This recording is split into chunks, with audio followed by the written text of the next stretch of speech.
We're back, Joe DeLeone, Ryan Roberts. Today, we're going to be taking a deep dive into the 2023 NFL Draft. We've had all of the evaluation events that have occurred. We've had the Senior Bowl, the East-West Shrine Game. We've had the NFL Combine, which means we've had the biggest cogs in what is the NFL Draft machine to help guys' draft stocks either increase or decrease. So today, the purpose of today's show is now with almost a little more than a month remaining until the NFL Draft kicks off, looking at the guys that have either had meteoric rises throughout this process since the start of the college football season or have completely fallen off the face of the earth as potential gems in this class. All that coming up on today's show. Ryan, how are you doing today?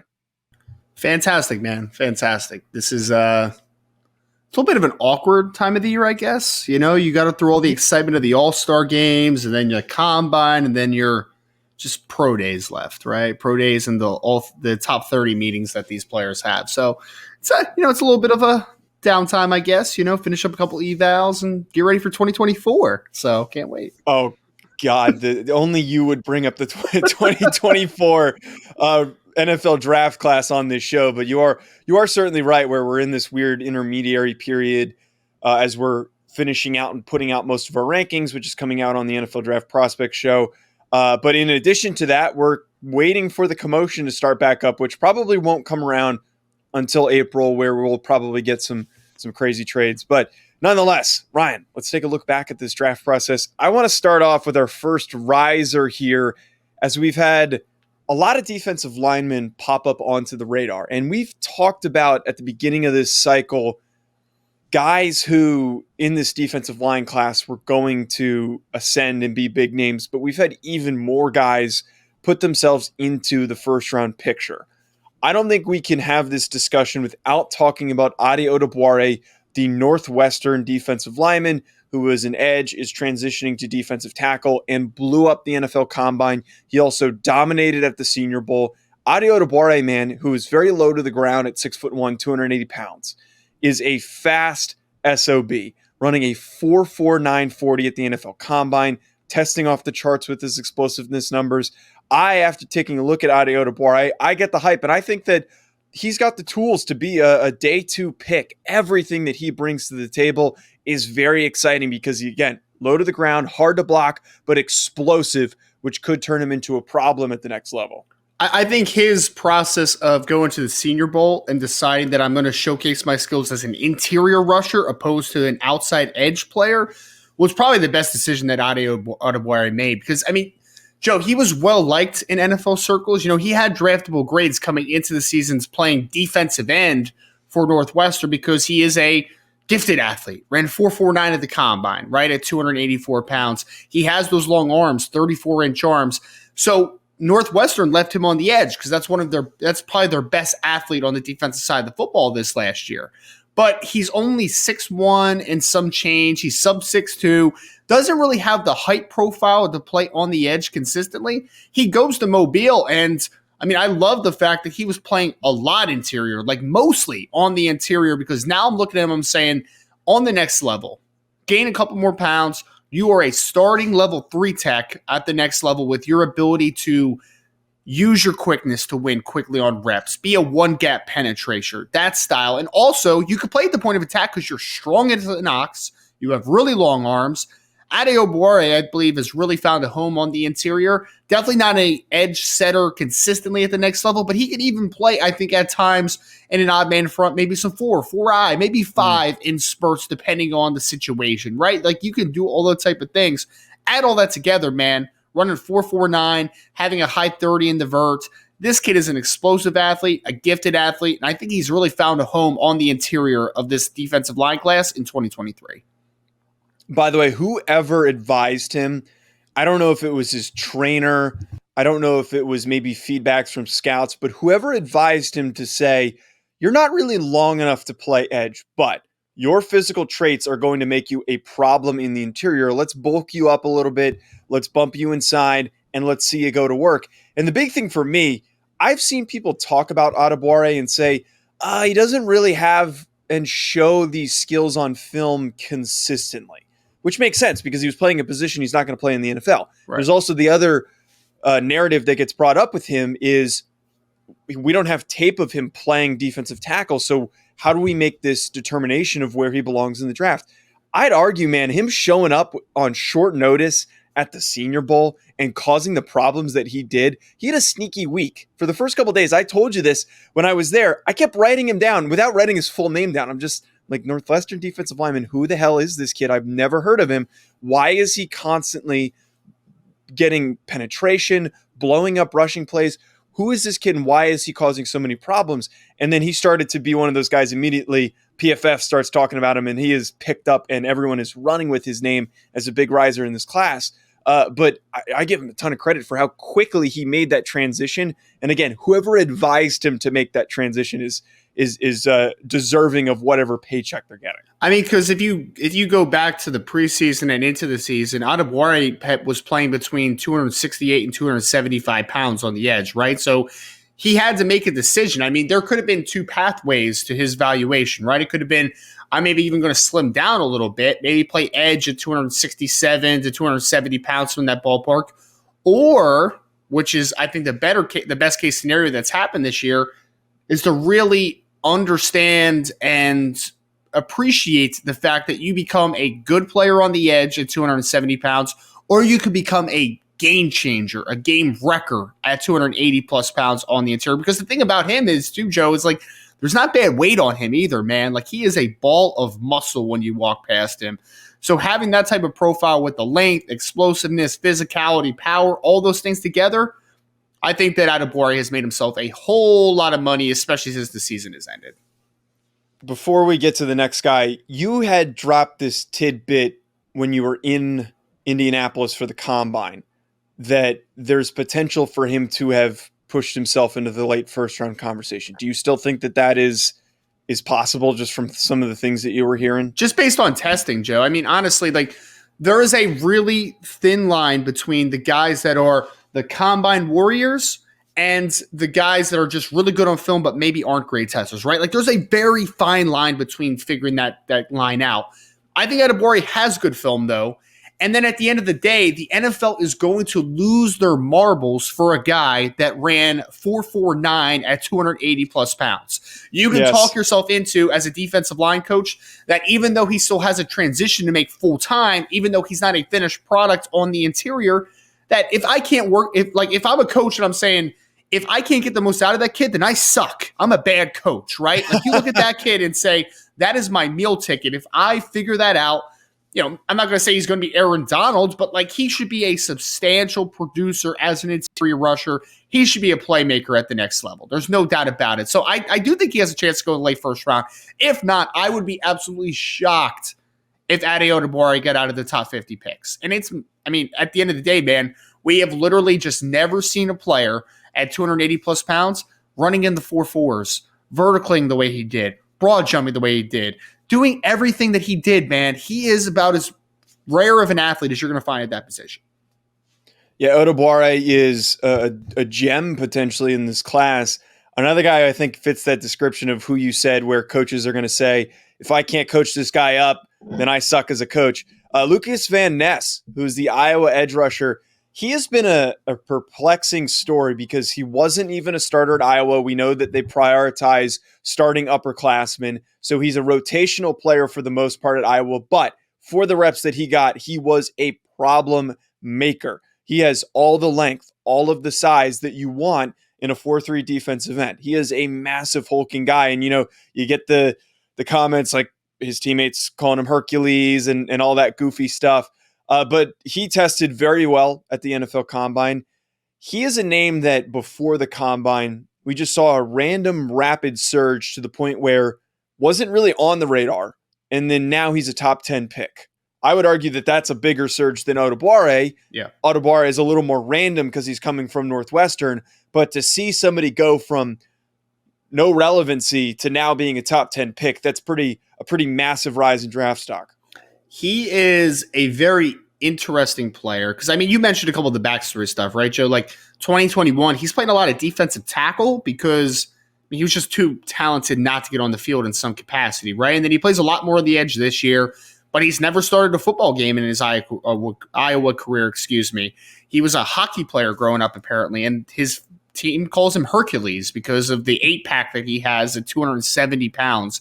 He goes to the combine, man. I thought he had a really weird kind of workouts down in Mobile because, I mean, he tested phenomenally overall, but I expected him to be kind of a short area burst guy and maybe not have like great 40 time and all that great stuff, right? But he has a tremendous 40 time. He runs a great 3-cone. He has a great short shuttle, and his jumps aren't great, which is a little bit different. Like I expected him to be kind of this speed to power explosiveness guy. But then he shows like, hey, maybe he's got a little more twitchiness, a little more range as a football player than people maybe that Iowa highlighted, I think is the best way to put it. And he's a young cat, a guy that's had production certainly in the time he's got. And I've seen comps all over the place of Aaron Campman that used to play with the Green Bay Packers, Chris Long that was a really good defensive end, obviously, for the Philadelphia Eagles, before that with the then St. Louis Rams. He's just an impressive athlete, man. He's another guy, to your point, that if I'm a defensive line coach, I'm saying that length, that athleticism, that physicality, I got to get the most out of him, right? And I will say this too, it's not just all projection with him. Because his game against Ohio State this year, for people that haven't seen Lucas Van Ness, he gave Paris Johnson the best game of all season as far as most wins against Paris Johnson. Like he took Paris Johnson to the woodshed a couple times, man, with that ability to convert speed to power. So he's a little raw in the sense that he hasn't played a ton on the edge as that true edge setter. But man, the traits are there for a guy like Lucas Van Ness, and it's just about getting into the right situation with the right coaching staff and really, honing in on that profile he has, because he has special traits as a football player. Yeah, I think that Van Ness, the game that you pinpointed, is the perfect one to highlight that I believe put him on the radar, because so many people were going back and watching Paris Johnson tape, and you think to yourself, like, oh, let's flip on the Iowa game. They have some pretty good defensive linemen. And that was the case for me. And you really got those flashes of what Van Ness can do as a player. Yep. The length, the power, maybe not as explosive as we thought, as you mentioned, but still a pretty good athlete. I also argue what makes somebody like Van Ness exciting, and this is the age-old debate that I believe us as draft nerds and maybe the outside public or other media individuals, that the debate we get into, and it's going to be for a guy that we're going to talk about in a second, of do you take the younger player who's less proven but has way more upside and athleticism, or do you take the older player that's maybe a little more developed, closer to their ceiling, but has a lower ceiling? And I think that a lot of teams look at somebody like Van Ness, who is a younger guy from Iowa, is a younger prospect compared to a Tyree Wilson, for example, from Texas Tech, who's also been a riser but did not make our list. Yep. Him being younger, I think a lot of teams are going to put stock in that and say, man, if he's where he is right now, imagine when he's 23, 24 years old and his body's fully developed. I think that's one thing that doesn't get brought up enough when we talk about these prospects. Yes, there is physical development for players from freshman year to junior year when they're playing college football. But as adults, guys don't finish growing and developing and adding strength at 22 years old. A lot of them continue to get in better shape up until 26, 27 sometimes. So I think Van Ness is the perfect example of that, of young, talented player that a lot of teams, as you mentioned, are going to be ecstatic to have the opportunity to work with. Two things that the analytical side of the community focus on a lot, Joe, is the age that you're talking about, right? That age thing is a big conversation. And the other thing is testing. And me, I push back on a lot of both of those areas sometimes. I think age is a little bit over.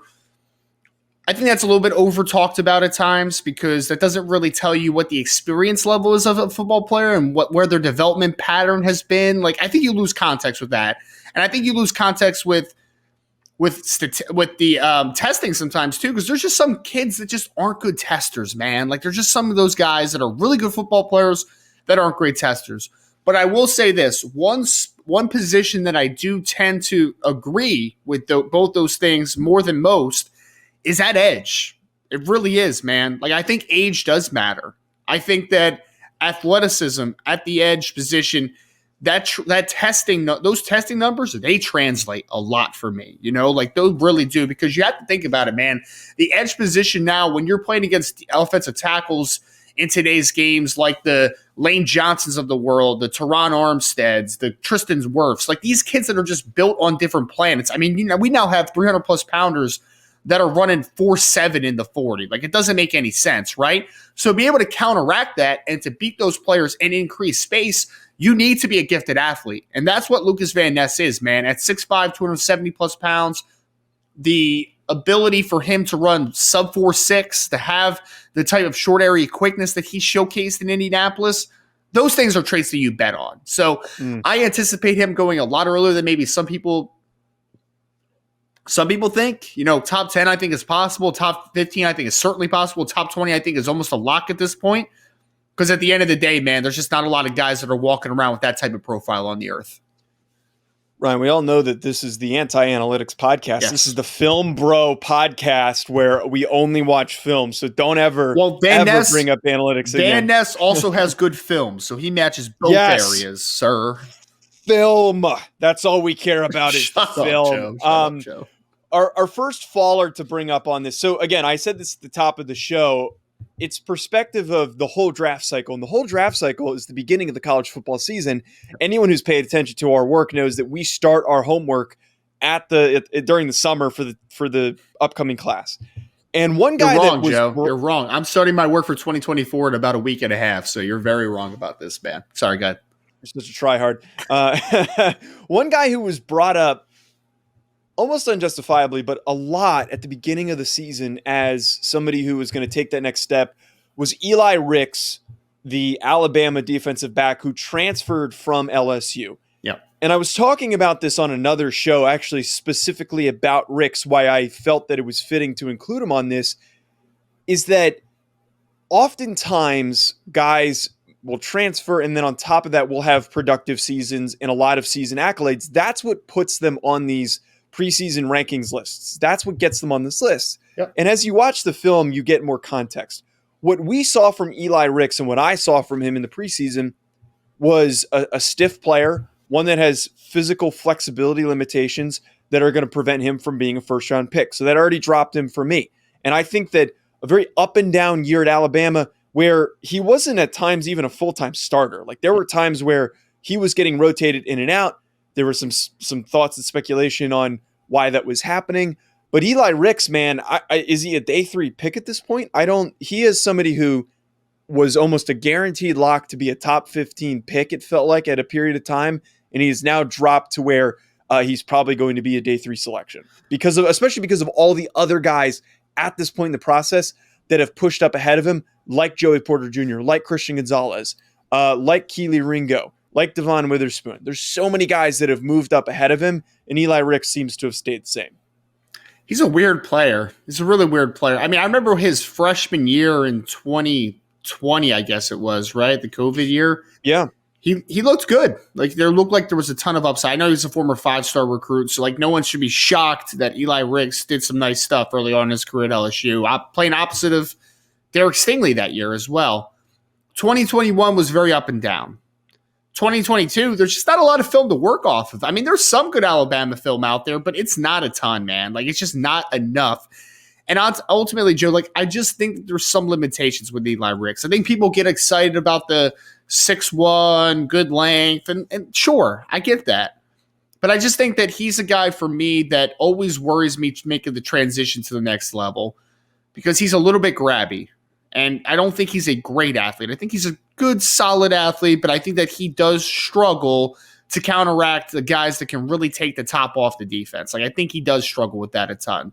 So I look at a guy like a Eli Rix and I just say, man, that's a day 3 dart throw. That's what he is, Like, maybe it's early day 3, maybe it's mid day 3. I'm not exactly sure where he comes off the board. Ultimately, though, I don't think you take this kid in the first 3 rounds just because I don't think that he gives you a clear answer on what his upside is. Because if this was a young man that just had lack of film but had incredible physical attributes, I would be like, okay, I can take a gamble on that type of kid earlier. Well, that's like Joey Porter. That's what Joey Porter is in this class, and some of these other guys, and Christian Gonzalez, is that maybe there are some inconsistencies, but they are very explosive athletes, and that's why they're up in the first round conversation, and Rix is not. Yeah, exactly. I mean, I think when we talked about him in the summer, I think I said that he was scheme specific, and I still agree with that. Like I think that this is an off zone type of corner that I think he just lacks the traits to be a man-on-man cover guy. So interesting decision for him to declare for the 2023 NFL draft after not playing a ton. But I think guys like Kool-Aid McKinstry, and they have Terrian Arnold is the other corner, I believe, right? Like the younger guy that, I think that reps were going to be tough for Eli Rix to come by consistently next year at Alabama. So I think writing was on the wall. Was Rix even a combine invite? I don't see combine numbers for him, but I don't think he tested. I think he was invited. Oh, he was. Yeah, he's got the no bowl gear on in his picture, but he doesn't have any testing. 6'2", though. It's good. And there's usually a reason that people don't test at the combine, Joe. There's usually a reason. Usually you're either hurt or just a really bad athlete. You know who's not a bad athlete that should have been off the top, the biggest riser so far, is Anthony Richardson, who has continued to be the most controversial name to bring up. Is this your favorite player? Is this your favorite player of the class? It might be, man. I love Anthony Richardson because he's so explosive. He's 6'4", he's 244. He runs the 4.4, 440. Say that 3 times fast. He has the 40-inch vertical. He's so explosive. He's got a huge arm. I understand there's stuff that we need to work with. But you want to know why I love him, Ryan? Why? And it's one of the reasons that you and I tend to disagree on content styles. Is I love hyping him up because it pisses everybody off. Joe, that's not... Anthony Richardson pisses everyone. It's funny to me, though. It's just, there is no in-between. Like, separate from that, though, Ryan. Yeah. There is no in-between with Anthony Richardson. He is the most volatile evaluation. But I think those that appreciate traits, like we talked about at the top, understand what Anthony Richardson brings to the table. And we've said it a million times on this show, is that he is... Yes, he is green, but I would argue he is more inexperienced than he is underdeveloped. He needs more reps. He just needs to get on the field more. And I think that an athlete that good, that looks natural, but still learning how to properly play the position with only 10 games under his belt, Anthony Richardson has all pro written all over him. And again, it is always going to be the age-old debate of like, do I take this traitsy kid who has no proven results? Am I going to get fired? Possible. It's very, very possible. But it's worth risking for a guy like Patrick Mahomes in my eyes, who fits this description. Man, Patrick Mahomes was pretty dang good at Texas Tech, though, man. Like, he was pretty he was good. Boomer bust is what a lot of people considered him to be. Yeah, I get it, man. I get it. Look, I'll say this, Joe. I'll say this about Richardson. And I've talked about this on the radio, I feel like 97 times since the combine got over. He's getting asked to me, too. Man, I expected Anthony Richardson to test really well at the combine. What I said, I'd be lying if I said that I thought he was going to be the greatest tester in quarterback history at the combine. Like, that would be a lie, right? That part would be a lie. So it's impressive. But nothing Anthony Richardson did at the combine changed my opinion on him at all. It didn't. Like, he's a great athlete. I thought like you saw during the throwing session of the combine that there were some really great moments, and there were some that you're just like, you can't throw a 10-yard out inside, brother. Like, that's a pick six, And so like those inconsistencies, I think you coined it perfectly, is the fact that he is a volatile player, but not a volatile player just based upon what people's opinions are of him. I think that there are two real realities for Anthony Richardson that people need to understand. It's okay to be really excited about him, because I am. I'm very excited about him. If he lands in the right system, I think he could be a superstar. No exaggeration. I think he could be a superstar. But there is another reality. If he lands in the wrong situation, he could get a GM fired in a couple years. Yes. That's the facts, right? So either he can make a coach and a general manager look very good, or he can make them look like they don't deserve a job anymore. Like, I don't think there's much in between, man. This is a boomer. This is a boomer bust prospect. I don't think anybody can question that his upside is phenomenal. But the fact of 1-year starter, sporadic production, a guy that only has 10 starts under his belt, that usually doesn't work out at the NFL level. It usually doesn't. Does it mean it won't? No. But if Anthony Richardson is successful, he would be a little bit of an outlier. From the production perspective, from the experience perspective. I agree that he needs to play. He needs to see live bullets, in my opinion. But the problem is that if you're drafting high, usually you're not a good football team. So some general managers, their job might be on the line, right? So like, do I have time to give Anthony Richardson that much leeway to get better, to get better, to get better? That's why situation matters so much. I like Anthony, but I think Anthony would even say himself that situation is going to be very important for my development. It's very important for him. The way that I see this to fit that description of either get somebody fired or is going to be the reason why they get a big raise in a contract extension. I see a team like the Oakland Raiders, that's their demise. That's Anthony Richardson's demise. That is Josh McDaniels' demise, because let's be honest, he is not the best developer of quarterback talent. He is also not the best nurturer of quarterback talent. He is going to need a veteran.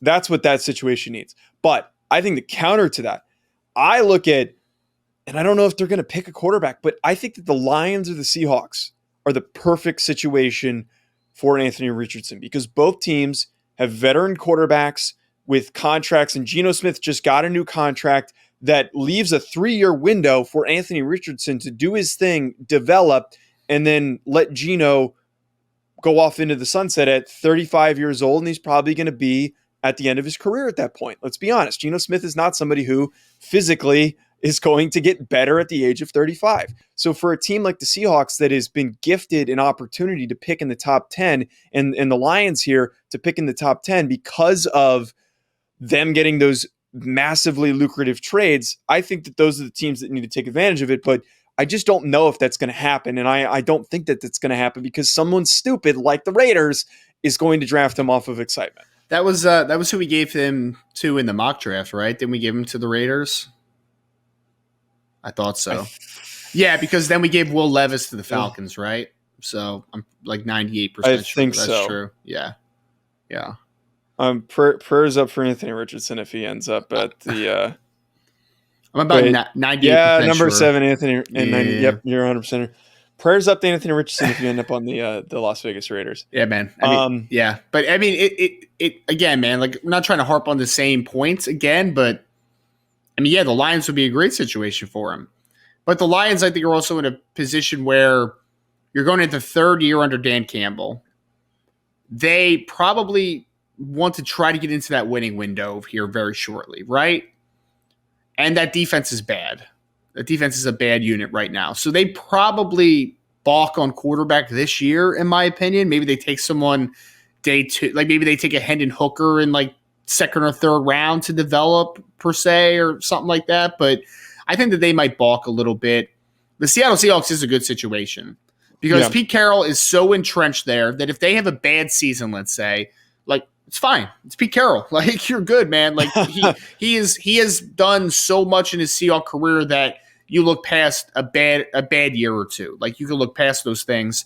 And I think that most people, like, the reason that Geno Smith ended up getting a kind of a base of $25 million a year after the signing bonus and everything is because, like, I think the Seahawks believe in Geno Smith as far as what he did this past year. But I think you also understand that, like, this guy was a journeyman before he had this great year, right? So, like, there's a possibility that he ends up not being the guy in a year or two type of thing. So I think that the Seahawks would be a good situation.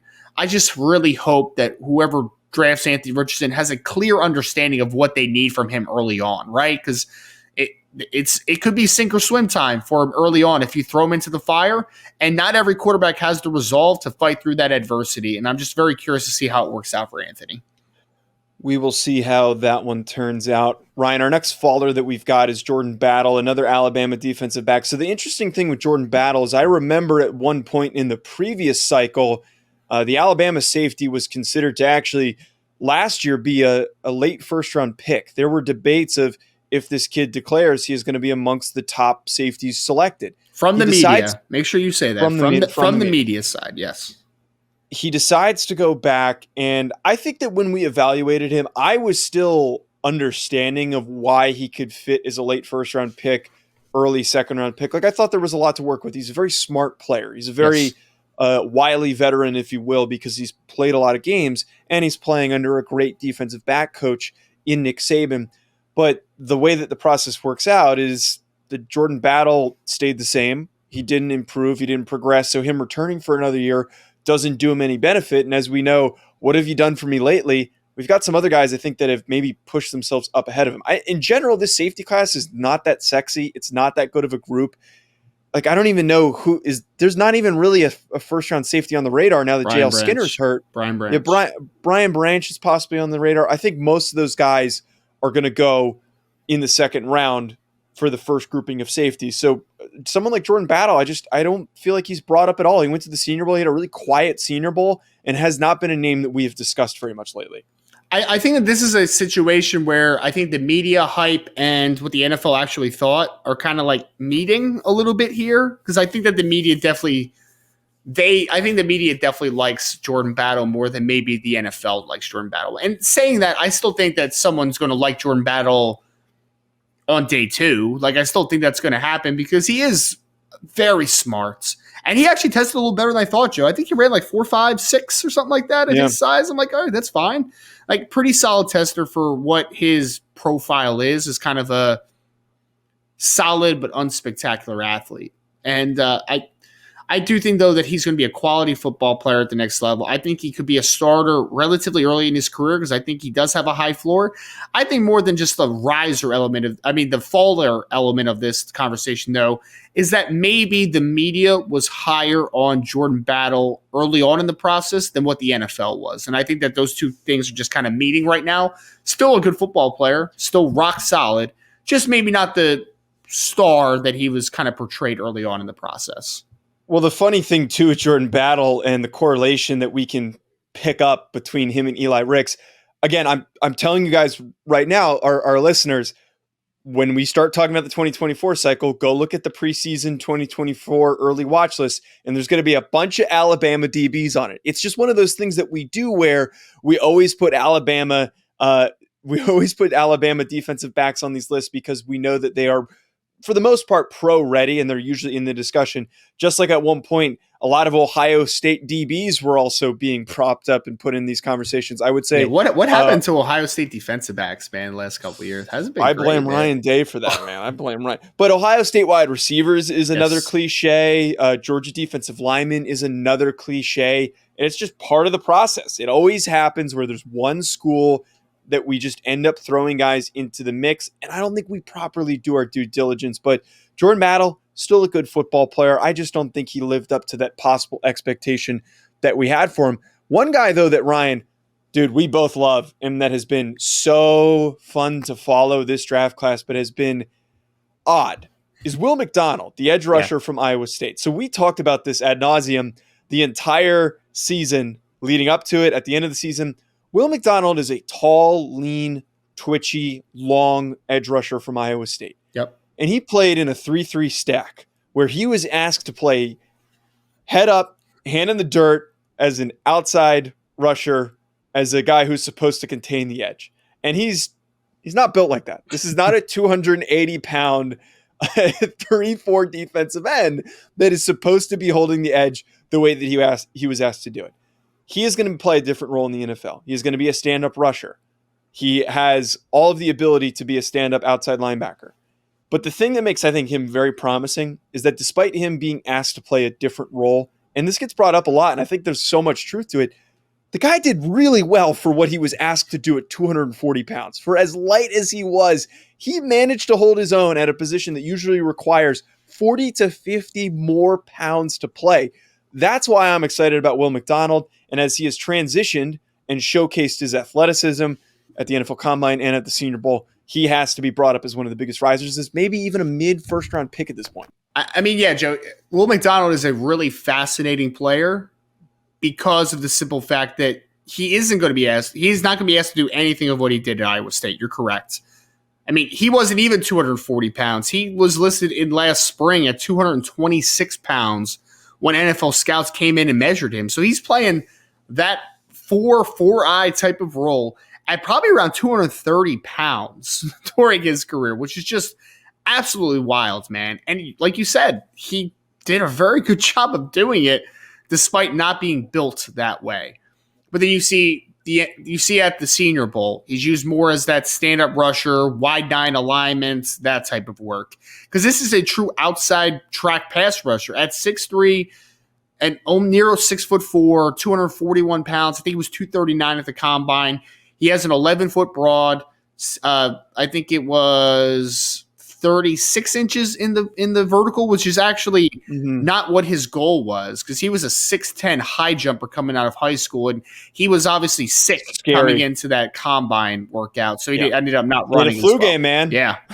Well, man, he's a special mover, man, and he's got length for days, almost 35-inch arms.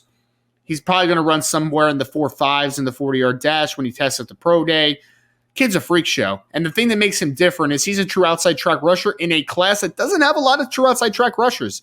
There's a lot of power rushers in this class, not a lot of true outside track kids. With his ability to bend around that corner, reduce rush angles, this kid, I think, can be special at the next level. I think it's a double-digit sack artist. I think that he has a lot of upside as that stand-up rusher. Will McDonald has all the goods to be a really good football player at the next level. Yeah, I love what Will McDonald has done during this process, and he's somebody that we continue to bring up. The testing is the silly part that we know is just a crazy explosive athlete. To flip it to our last faller that we've got, let's see if we've got time to also get one more riser in on today's show. Andre Carter, another edge rusher who at one point was actually considered to be drafted ahead of Will McDonald. Yeah. He's the edge rusher from Army, who at one point was almost not in this draft class because of a bill that was passed, and that's completely above my head of understanding of all that stuff, but he's still able to be a part of this NFL draft class. He's still able to pursue his NFL career. He participated at the Senior Bowl, and at the beginning of this season, everyone was talking about how this could be the highest drafted Army kid ever, and we talked about him on this show. He's got stupid length for a guy coming out of Army. He's a pretty flexible player, but as the season progressed, he's another guy who didn't take that step forward and then shows up at the Senior Bowl and is non-existent. There were some flashes, but for the most part, I thought got bullied a bit by some of these big, strong offensive tackles that he had to face off against. Yep. And then on top of that, one of the more pedestrian combines that we've got. And I don't know if it's a weird take, but the strength and conditioning at a place like Army is going to be different than it is at even somewhere like Memphis. It's just, I don't know if it's natural to prepare a guy like Andre Carter for the NFL. And now I don't even know if he's a day 2 pick. To be completely honest, I think that he has done enough to push himself into the day 3 conversation after all these other guys are popping up ahead of him. I don't think anybody can take a shot on this kid until late day 3, Joe. Like, I don't think you can take a chance because, I mean, he was built off of being a trait C pass rusher in the preseason. That's what we loved, 6'6.5", 256 pounds, nearly 34-inch arms, over an 82-inch wingspan. Like, this kid has the look. But then he comes to the combine, man, and I mean, some of these numbers are terrible. Like, let's just call it what it is. It's not even that they're not good or they're pedestrian. Like, they're bad. There's some bad numbers as an edge rusher. I mean, he had, I believe it was 30-inch vertical, 9.1 in the broad. I mean, explosive numbers were bad. He didn't run the 40. He ran a pedestrian 20-yard shuttle. And not to mention, man, he only had 11 reps on the bench. And I know he's got longer arms, but 11 reps at 2.25 at 256 pounds, that's a bad number, man. It's just a bad number. And when you look at all the numbers kind of combined, bad combine, Senior Bowl, there was like a couple flashes, but otherwise he was kind of getting dominated, especially in the run game as far as being able to counteract physicality. He's a bendy kid. He's got ability, but he is an ultimate like day 3 dart throw at the end of the draft and hope that you can stash him on a practice squad for a year. Like, that's what you really want out of an Andre Carter. You want to build in that frame. You want to add strength. You want to make sure that he's in a proper strength and conditioning, plan and all that great stuff, right? With a good staff, and practice with him every single day. Get some nuance to himself as a pass rusher. Add tools to the toolbox. This is the ultimate developmental prospect at the end of day 3. It's been a disastrous process so far for Andre Carter. Ryan, last guy here to wrap up the show very quickly. Yeah. Deontay Banks from Maryland, who I tweeted this out. Maryland has had some of the most stupid athletes that they have recruited, but have produced quite literally no results. They have not had any production at all from Maryland. But Deontay Banks, man, dude, he had a really great combine. And he's somebody who hasn't been on the radar. And he's a good example of test well at the combine. We'll go back and watch the film because we weren't even thinking about considering you. And he just made the back end of our first round mock draft. Yeah. I think it's possible. I think that this kid could go in the end of the first round as after all these other guys go, because there could be a quick early run on DBs, and somebody needing a DB to round out their roster might pull the trigger on a Deonte Banks. Well, it was like 2 or 3 weeks before the combine, Dane Brugler had put in a mock draft that he was in the first round, and people were just kind of like, I mean, because Dane Brugler is incredibly plugged in at The Athletic. He's a very smart evaluator. He's the best in the business, in my estimation. And you're just kind of like, I didn't really know anything about Deonte Banks. And he was obviously a Richard Jr. that declared early, but 6 foot, 197 pounds, has 31 and 3/8 inch arms, so 31 and a half inch arms, good length for the position. I mean, Joe, he tested like an all-time athlete, man. 4.35 in the 40, 42-inch vert, 11.4 broad jump. I mean, those athletic testing numbers are just bonkers, man, for him. And, kind of building off of good film this past year with the type of upside he has, if Deonte Banks puts it all together, man, he's got special traits. I just think that we need to understand that, like, there is a little bit of a work in progress here. He still needs to develop. But, man, another gifted, talented height, weight, speed freak at the cornerback position, and we have a lot of them in this year's class, obviously. A lot of them, and again, for some reason, a lot of them are coming from the University of Maryland. That's going to wrap us up on Joe DeLeone, Ryan Roberts. Folks, thank you for tuning in. We'll be back with more coming at your way. Enjoy the rest of your week.